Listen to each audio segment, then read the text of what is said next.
మేము బస్సులా ఎట్లా ప్లాన్ చేసుకుందామని చెప్పారు.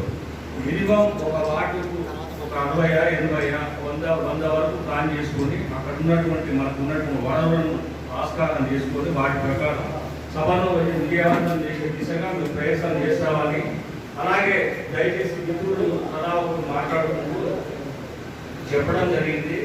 ఏంటంటే సరే బండ్లు ఏదైనా పెట్టడానికి రమేష్ అన్న రెడీగా ఉండు, ప్లస్ గత 20 సంవత్సరాల నుంచి ఆ ఇనుపదాని మీద ఎండు కొబ్బరి వేసి వృద్ధికి ఎట్లయితే అయిందో రమేష్ అన్న రాజకీయ జీవితం అట్లే అవుతుంది. ఆర్థికంగా రాజకీయంగా ప్రతి దాంట్లో కూడా రమేష్ అన్న ఇబ్బంది ఏదో అందరూ చూస్తూనే ఉన్నాం మనం. కాబట్టి దయచేసి మిత్రుల దీంట్లో కాంగ్రెస్ పార్టీ, సెక్యులర్ పార్టీ, దీంట్లో వివిధ మతాలు వివిధ రకరకాలు ఉంటాయి. ఒక హిందూ సోదరుడు దసరా పండుగ మన తెలంగాణ ప్రాంతంలో ఎంత గట్టిగా చేసుకుంటాడో, చుట్టాలు పక్కల స్నేహితులు తీసుకొని రూపాయి ఎట్లయితే ఖర్చు పెట్టుకుంటాడో, ఒక క్రిస్టియన్ సోదరుడు ఏ రకంగా అయితే క్రిస్మస్ చేసుకుంటాడో, ఒక ముస్లిం సోదరుడు పవిత్ర రంజాన్కి ఏ రకంగా అయితే చేసుకుంటాడో, అట్లాంటి మనకు ఒక సంతోషదాయకమైన పండుగ కాంగ్రెస్ పార్టీ నాయకులకు, కార్యకర్తలు, రాహుల్ గాంధీ, సోనియా గాంధీ లాంటి వాళ్ళు మన తెలంగాణ మన జిల్లా పక్కన జరుగుతున్నటువంటి బహిరంగ సభ అంటే మనకు ఏ మతాల వారికి, ఏ కులాల వారికి అట్లాంటి పండుగ వాతావరణం ఎట్లుంటుందో రాహుల్ గాంధీ, సోనియా గాంధీ సభ కూడా మనకు అట్లాంటి పండుగ వాతావరణం. కాబట్టి దయచేసి ఏదన్నా చిన్న ఖర్చు ఉంటే మా స్థాయికి రాజకీయంగా చిత్తల పట్టణంలో కూడా రమేష్ అని ఇబ్బంది పెట్టుకుందని చెప్పి ఆ క్రమంలో అప్పో ఉపాయం తీసుకుని కాంగ్రెస్ పార్టీ జెండా నిలబడకుండా నిలబడే ప్రక్రియ మేము సాగుతున్నాం. కాబట్టి దయచేసి అంత పవిత్రంగా భావించి మన చుట్టపక్కల స్నేహితులకు ఏదైతే రూపాయలకు బయట ఖర్చు పెడతామనుకుంటున్నామో పెట్టుకుంటున్నామో, కాంగ్రెస్ పార్టీకి సంబంధించిన మీటింగ్లు కూడా విజయవంతం అవ్వడానికి మన వల్ల అయిన సహకారం కూడా మనం పార్టీకి కానీ మన నాయకుడిని కానీ సహకారం చేసి తప్పకుండా మన నాయకుడిని భవిష్యత్తులో శాసనసభ్యునిగా పెట్టుకుంటే రేపు ఏమైనా భవిష్యత్తులో ఏమైనా పటేల్ సభ పడితే పటేల్ ఒకటే తీసుకుని లేదు, ఖచ్చితంగా మన అందరికీ కూడా కుటుంబం పోగు వస్తుందని ఎప్పుడు రమేష్ అని చెప్పి మనం అందరం పొందడానికి మనం అర్హులం, మనం అర్హత సాధించడం ఆల్రెడీ. కాబట్టి ఇంకా కాస్త జరగట్టి కష్టపడి రమేష్ అనే అసెంబ్లీలో పోలిస్తే మన కష్టాలన్నీ తీరితే మనకున్న ఇబ్బందులు అనుకోతే మన ఇంటికి ఎవరైనా ఏదైనా వార్డులో లేకుంటే గ్రామ స్థాయిలో ఎవరైనా కార్యకర్త వచ్చి ఏదైనా పని ఉందంటే ఆ పని చేయడానికి కూడా మనకు ఒక ధైర్యం, ఒక బలం ఉంటుంది. కాబట్టి ఆ బలాన్ని మనం వీక్ చేసుకోకుండా ఆ బలాన్ని ఎప్పుడు బలంగానే బలం పెంచుకుంటూ పోవాలని దానికి అవకాశం ఇచ్చిన సమావేశ సభాధ్యక్షులు అందరికీ కూడా ధన్యవాదాలు తెలియజేసుకుంటూ జై హింద్. ధైర్యంగా తీసుకొని రావచ్చు. మీరు ఖర్చులకు భయపడకుండా అన్న నమ్మకం పెట్టుకోండి. ఇవాళ రూపాయి పెడితే రేపు 10 రూపాయలు వస్తాయి, 100 రూపాయలు వస్తాయి. ఖర్చుల గురించి బాధపడి మనం వెనకడికి వేస్తే ఇక వేరే వర్గంలో ఉన్న వాళ్ళకు మనకు తేడా లేకుండా ఉంటుంది. దయచేసి మీరు అంతా వాటన్నిటిని దృష్టిలో పెట్టుకోకుండా ఎట్టి పరిస్థితులలో కూడా సూర్యాపేట మొత్తం రమేష్ అన్న జెండా మొత్తం కనిపించే విధంగా ఎన్ని బస్సులు ఇచ్చినా కూడా, ఎన్ని కార్లు ఇచ్చినా కూడా తీసుకోవాల్సిందిగా ప్రతి ఒక్క కార్యకర్తకు నేను మనవి చేసుకుంటున్నాను. ఇంకో విషయం ఏంటంటే లాస్ట్ టైం మీరు ఒక పెద్ద ర్యాలీ ఇట్లాగే మనం చేసినాం. సో దాంట్లో ఏమైందంటే ఒక 30-40 లక్షల రూపాయలు అన్న ఖర్చు పెట్టడం జరిగింది. ఆ కార్లు, ఆ బస్సులు ఏదైతే ఉన్నాయో తుఫాన్లు ఎవరికి ఎంత దోస్తే అంటే వెళ్ళిపోయారు. నిజంగా చాలా బాధాకరం ఏంటంటే రేపు ఏదైనా చిన్న వీడియో చూపించడానికైనా ఇప్పుడు రేవంత్ అయితే వచ్చి మన ర్యాలీ చూడలేదు కదా, ఇప్పుడు నరేంద్ర రెడ్డి అన్న అయితే వచ్చి చూడలేదు కదా. సో నేనేమంటానంటే ఒక పెద్ద మైదానం ఏడైనా ఒక మంచి పెట్టి ఆడొక సపరేట్ ఒక ఫ్లాగ్, గ్రీన్ కలర్ ఫ్లాగ్ ఒకటి క్రియేట్ చేసుకొని దాని మీద జై రమేష్ అని ఏదో ఒక ఫ్లాగ్ పెట్టుకొని, ఎందుకంటే ఇప్పుడు అవతల వాళ్ళు తీసుకెళ్తారు, మనం తీసుకెళ్తాం. ఇప్పుడు వాళ్ళు మనం తీసుకునే కార్లు చిన్న వీడియో క్లిప్ చేసుకొని వాళ్ళు కూడా యూజ్ చేసుకునే అవకాశం ఉన్నది. అందుకని నేను ఒక చిన్న జెండా ఏదైనా సపరేట్ కలర్ ఒకటి ప్రిపేర్ చేసుకొని ఒక ర్యాలీ, ఒక మంచి ఫోటోగ్రఫీ తోటి తీసుకెళ్తే కొద్దిగా బాగుంటుంది. రేపు నాడు ఎక్కడైనా సమాజంలో కూర్చున్నా కూడా ఒక 2 నిమిషాలు ఇది చూసే కూడా వాళ్ళకు అర్థమైపోతుంది రమేష్ రెడ్డి ఎంత వరకు కష్టపడుతుడు ఏది కథ అనేది. ఆయన వెనకాల కూడా ఎంత మంది సపోర్టర్స్ గా ఉన్నారు కూడా వాళ్ళకు కూడా అర్థమైపోతుంది. దయచేసి అన్న ఇది మాత్రం ఒక మంచి ప్లేస్ చూసుకొని అందరికి ఒక గంట లేట్ అయినా పర్లేదు, మనం 2 లక్షలు ఖర్చు పెడుతున్నాం కాబట్టి దాన్ని ఖచ్చితంగా విజయవంతం చేయాలంటే దానికి అవుట్పుట్ ఒక వీడియో, ఫోటోసే ముఖ్యం. మనం ఎంత చేస్తున్నాం అనేది ముఖ్యం కాదు. Thank you. ఈ అవకాశం ఇది ఎలక్షన్ సభ.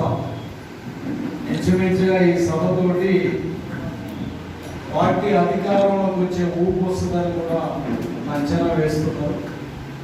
సరే, ఈ కార్యక్రమానికి విచ్చేసిన అన్ని మండలాల నాయకులు, సూర్యాపేట నియోజకవర్గ నాయకులు, టౌన్ నాయకులు, సర్పంచులు, ఎంపీటీసీలు, కౌన్సిలర్స్, ముఖ్య నాయకులందరికీ కూడా పేరు పేరు సంతోషం. మరి మనం అందరం కూడా పెద్ద ఎత్తున అంటే మండలానికి 1000 నుంచి 2000 మంది మనం ఒక ఎస్టిమేషన్ లాగా ప్లాన్ చేసుకున్నాం. టౌన్ నుంచి కూడా ఒక 2-3 మంది రావడానికి సిద్ధంగా ఉన్నారు. మరి ముఖ్యంగా ఏంటంటే వాళ్ళందరికీ కూడా మనం వెహికల్స్ అరేంజ్ చేయాలి. తర్వాత మనం ఉన్న నాయకులు ముఖ్యంగా తీసుకెళ్ళడం, ఎండాకాలం ముఖ్యంగా మరి వాళ్ళని జాగ్రత్తగా తీసుకెళ్ళి మళ్ళీ జాగ్రత్తగా తీసుకొచ్చేంత వరకు కూడా మన బాధ్యత తీసుకోవాలి. ఏ చిన్న అపశృతి జరిగినా అది రాష్ట్రానికి, మన నియోజకవర్గానికి కూడా బాగుండదు. కాబట్టి మరి దాన్ని జాగ్రత్తగా తీసుకెళ్ళాలి. ముఖ్యంగా ఇప్పుడే ఫరూక్ చెప్పినట్టు మన దగ్గర ఒక విచిత్రమైన గుణం వస్తుంది. రాను ఆ లైన్లో పోతుంటే కూడా రమేష్ రెడ్డి బండి కూడా దాటేసిపోవాలని పోతున్నాడు, లేదంటే రమేష్ రెడ్డి వెనకనే ఉండాలి. మరి ఇదేదో విచిత్రం నాకు అర్థం. జాగ్రత్తగా పోవాలి, రావాలి.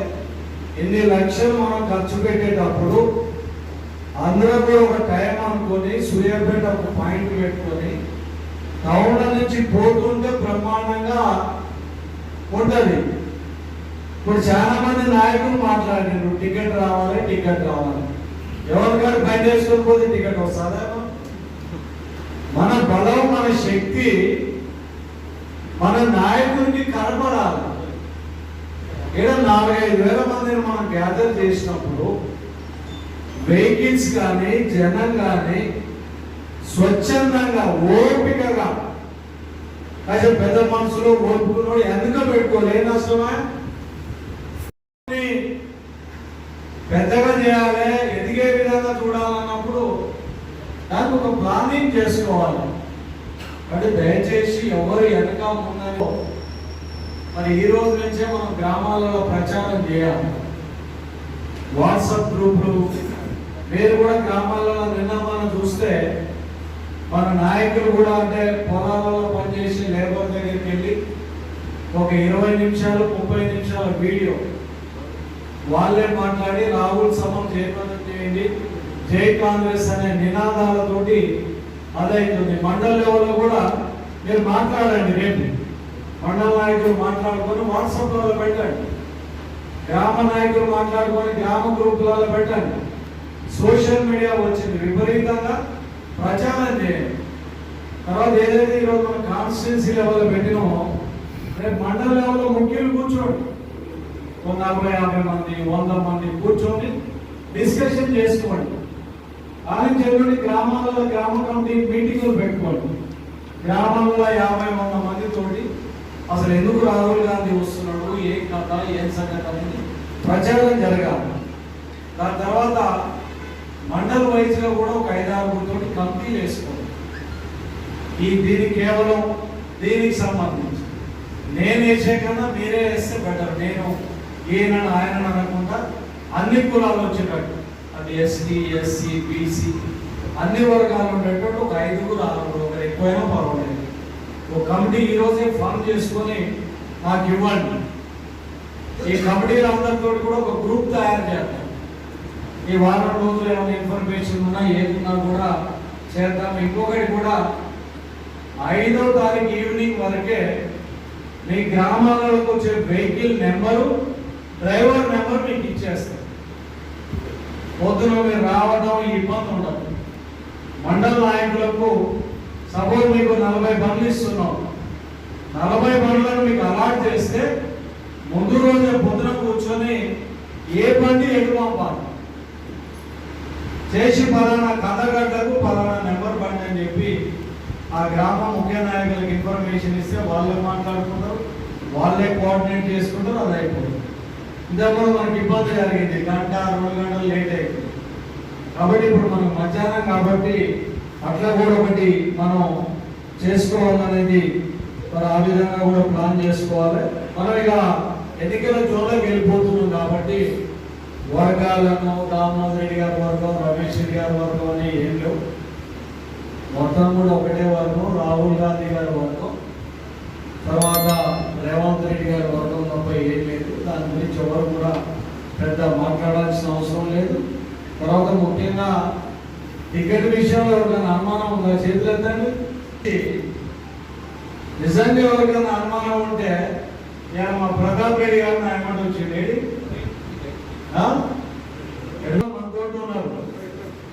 ఒకసారి లేదన్నా అదే సపోర్ట్ కొట్టి పెద్ద రైతు గత 5-6 నెలల నుంచి మనం చూస్తే ఎంతమంది నాయకులు మనతో పాటు వస్తున్నారు. ఇప్పుడు కందాగడ్డోళ్ళు కానీ, తర్వాత డాక్టర్ గారు కానీ, ఇక్కడ చాలా మంది ఉన్నారు. మన ఈ మధ్య వచ్చిన వీరయ్య కానీ, పాసూర్యపేటోళ్ళు కానీ. కాబట్టి ఈ నియోజకవర్గంలో ఎవరికి అనుమానం లేదు. బ్రహ్మాండంగా మనకు టికెట్ వస్తుంది, బ్రహ్మాండంగా గెలుస్తున్నాం. దాని గురించి ఆలోచించాల్సిన అవసరం లేదు. మీరు టికెట్ కాదున్నారు కానీ నేను ఎమ్మెల్యే అయినా ఏం చేయాలనేది ఒక డైరీలో రాసుకుంటున్నాను. ఎవరు కూడా ధైర్యపడాల్సిన అవసరం లేదు, ఏం లేదు. రేవంత్ రెడ్డి గారిని నమ్ముకొని మనం ప్రయాణం జరుగుతున్నాం. కాంగ్రెస్ పార్టీని నమ్ముకున్నాం. ఈరోజు రేపు పార్టీ కూడా గెలిచే క్యాండిడేట్లకు ఇస్తారు, ప్రజాబలం ఉన్న నాయకులకు ఇస్తారు. అంటే ఎవ్వరం కూడా మనం టికెట్ గురించి అనుమానం పడాల్సిన అవసరం లేదు. మీరు రాజకీయాలను ఆలోచించాలి. మన డిస్కషన్స్ అక్కర్లేదు. ఈరోజు సభ్యత్వాలకు మనం రాహుల్ గాంధీ గారు పర్మిషన్ ఇచ్చిందా? 55,000 చేసినాం కదా. సభ్యత్వాలు అంతా బ్రహ్మాండంగా చేసినాం కదా. మన పార్టీ సిస్టంలో ఉన్నప్పుడు మనం భయపడాల్సిన అవసరం ఏముంటుంది? అంటే ఎవరు భయపడాల్సిన అవసరం లేదు. ఇంకో 1-2 నెలల క్లియర్ అయిపోతుంది. ఈసారి రేవంత్ రెడ్డి గారు కూడా చెప్పిండు 6 నెలల ముందే టికెట్ అనౌన్స్ చేస్తారు. అందులో ఏం అనుమానం లేదు. కాబట్టి ఇలా ప్రజలు కానీ కార్యకర్తలు అందరూ కూడా బ్రహ్మాండంగా మనం బలంగా ఉన్నాం. నిన్న మనం గ్రామాలలో చూసినట్టయితే చాలా గ్రామాలలో మనం మరి మెంబర్షిప్ పంపిస్తే కూడా రమేష్ రెడ్డి గారు పంపించింది అన్నయ్య అని చెప్పి అడిగే పరిస్థితులు గ్రామాల్లో ఉన్నాయి. 55 నుంచి 60,000 సభ్యత్వాలు 25 రోజులలో మన నాయకులు కార్యకర్తలు చేశారు. తుమ్మలపల్లి లాంటి గ్రామంలో కూడా యాదగిరి రెడ్డి గారు 700-800 చేశారు. ఒక్కొక్క గ్రామం ఆశ్చర్యకరం. 1000-1500 2,000 గ్రామ సభ్యత్వాలు జెన్యూన్గా ప్రతి ఇంటికి వెళ్ళి మనం చేసినాం. కాబట్టి ఎవరు కూడా రాజకీయాలలో మన బలమే ప్రజలు, బలమే మనకు అది. కాబట్టి ఖచ్చితంగా ఎవరు అనుమానం పడాల్సిన అవసరం లేదు. గత 3-4 నెలలుగా మీరు అబ్జర్వ్ చేసినట్టయితే మన జగదీశ్వర్ రెడ్డి గారు భయపడుతున్నాడు. మనం చూస్తే ఇంటింటికి పోయి కళ్యాణ లక్ష్మి పంచుతున్నాడు. నిన్న రాత్రి ఒక మిత్రుడు దగ్గర మిత్రుడు చేసిండు. అప్పుడే సమభవన సంఘాలకు పైసలు ఇస్తున్నారట, నాయకులకు కార్యకర్తలకు ఇస్తున్నారట. పెళ్లి కూడా పిలవకపోయినా కూడా వచ్చే పరిస్థితుల్లో జగదీశ్వర్ రెడ్డి గారు మరి ఎక్కువ కాలం సూర్యాపేటనే పడుకుంటున్నాడు. అంటే పై లెవెల్ అంతా కూడా క్లారిటీగా సూర్యాపేటలో కాంగ్రెస్ పార్టీ గెలవబోతుంది, రమేష్ రెడ్డి గారి నాయకత్వంలో కాంగ్రెస్ పార్టీ గెలుస్తుందని చెప్పి అందరికీ కూడా ఒక క్లారిటీ ఉన్నది. మన నాయకుడు కూడా క్లారిటీగా ఉన్నాడు. కాబట్టి మనం ఇంకెక్కువ కష్టపడాలి. మనం రేపు గెలవాలని అంటే ఈ శక్తి సరిపోదు, ఇంకా కూడా శక్తి పెంచుకోవాలి. గ్రామాలలో కానీ మండలాలలో కానీ ఉన్న కాంగ్రెస్ పార్టీని కూడా ఒకతాటి మీదకి తీసుకురావాలి. గతంలో కాంగ్రెస్ పార్టీ నుంచి వీడిన వాళ్ళను మళ్ళా మనం పట్టుకురావాలి. ఇంకా గ్రామంలో ఎవరైనా మన వైపు చూస్తుంటే కూడా ప్లాన్ చేయాలి మండల వయసుగా. ఈ మధ్య మనం 1-2 నెలల నుంచి కొంచెం చేరికలు కూడా ఆపాం. కాబట్టి దాన్ని కూడా ముందుకు తీసుకెళ్లాలని కూడా తెలియజేస్తూ మరి ఏదైతే మీరు చెప్పిన విధంగా 10,000 మందిని మనం టార్గెట్ చేసుకున్నాం. దామోదర్ రెడ్డి గారు కూడా కొన్ని వెహికల్స్ పెడుతున్నారు. మరి వారు కానీ మనం కానీ అన్ని కలిపితే ఇంచుమించుగా 10,000 మందిని దాటి రాహుల్ గాంధీ గారి సభను సక్సెస్ చేయాలి. మనం ఎవ్వరూ కూడా గ్రూపులుగా మనం పెట్టుకోని అవసరం లేదు. ఇది కాంగ్రెస్ పార్టీ గ్రూపు, రేపు మన నాయకుడు వస్తున్నాడు, దాన్ని సక్సెస్ చేసుకోవాలి. కాబట్టి మనం వీలైనంత మందిని ఎక్కియండి. కాంగ్రెస్ పార్టీ నాయకులందరినీ కూడా ఎక్కించే ప్రయత్నం చేయండి. 5వ తారీఖు సాయంత్రానికే అంతా కూడా ఒక క్లారిటీగా ఏ వెహికల్ ఏంటి ఇబ్బంది లేకుండా కూడా దాన్ని చేసుకోవాలి. ముఖ్యంగా అందరూ కూడా వాటర్ పెట్టుకోండి.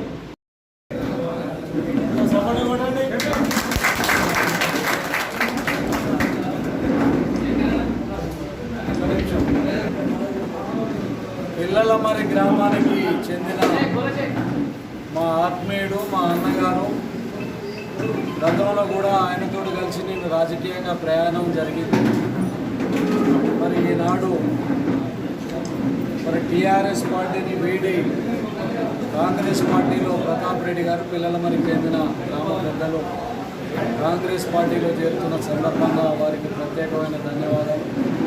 మరి దీనికి సహకరించిన పెద్దలు రంగారెడ్డి గారికి, పట్టణ నాయకులకి, రూరల్ నాయకులందరికీ కూడా ప్రత్యేకమైన ధన్యవాదాలు. ప్రతాప్ రెడ్డి గారి నాయకత్వంలో పిల్లలమర్రి గ్రామంలో కాంగ్రెస్ పార్టీ ముందుకెళ్లాలని, రేపు అధికారంలోకి వచ్చిన తర్వాత ఆ గ్రామాన్ని కూడా అన్ని రకాలుగా అభివృద్ధి చేస్తామని కూడా తెలియజేస్తాం.